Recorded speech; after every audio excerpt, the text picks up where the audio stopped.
Listen, we all get roped into our routines and things we will or will not do, but there are 3 things that every INTJ should really do that may defy our programming. And yes, I made a computer joke. These 3 things are immensely beneficial no matter who you are, but if you are an INTJ or an INFJ, they may push you in ways that you never thought about. So without further ado, let's get started with number 1.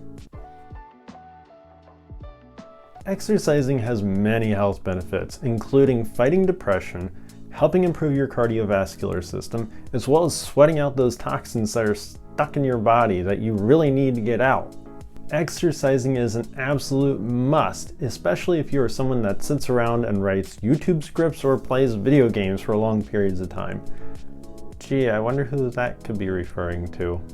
For INTJs and INFJs, there is another added benefit of exercising, and that is improving your mind-body connection.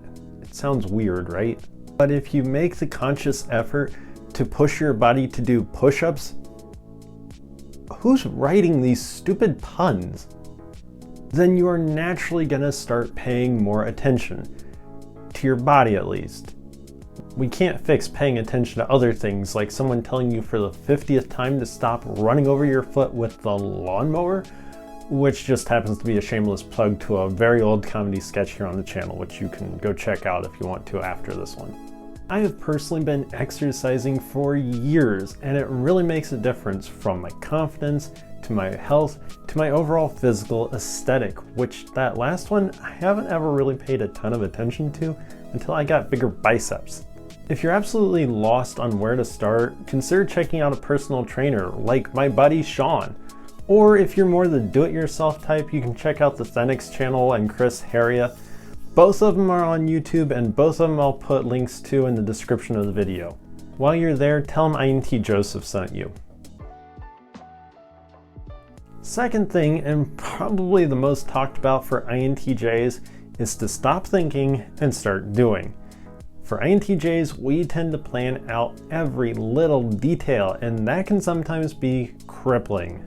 We can wind up missing out on big things, such as asking our crush out because we want it to happen exactly how we have it planned in our minds. And yes, this has happened to me. It's really important to know when to react and when to plan. And yes, this works for anybody, because there are some people out there that are too fast to react without thinking through their actions, which is the exact opposite of what we have for a problem.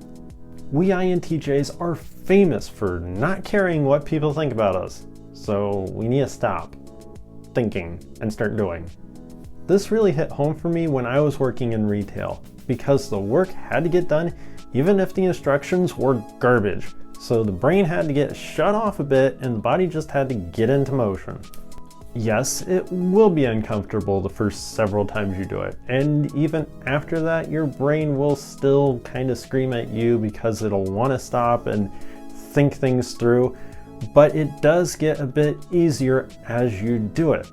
Unlike drowning, which you only usually do once. Just like subscribing to this channel. Weird way to plug that, isn't it? The third and final thing is to focus yourself on one field. A lot of people, including INTJs and including myself, will get interested for a moment on many different things or take on many different jobs, but never really excel at just one. I have done the I want to learn everything I can and not really master anything. But the problem is it doesn't really work out for your benefit in the long run. True masters of their craft spend years on just one thing, learning the ins and outs of it and executing on it every day. Don't get me wrong, there is absolutely nothing wrong with knowing how to do a bunch of different things, but true success doesn't build off of a long list of can-dos. It builds off of a small list of I knows. So take a step back, take a minute, reflect on everything you know, reflect on the things that you absolutely love, pick 2 or 3 of them, and then ditch the rest for a while. Really dive deep into them, and remember, you don't usually swim in the shallow end of the pool. Well, it's that time again. Time to say goodbye. But before I do, please don't forget to hit that like button and show some love to this channel, because YouTube doesn't. But as always, don't forget to stay cool and have fun. See you next time.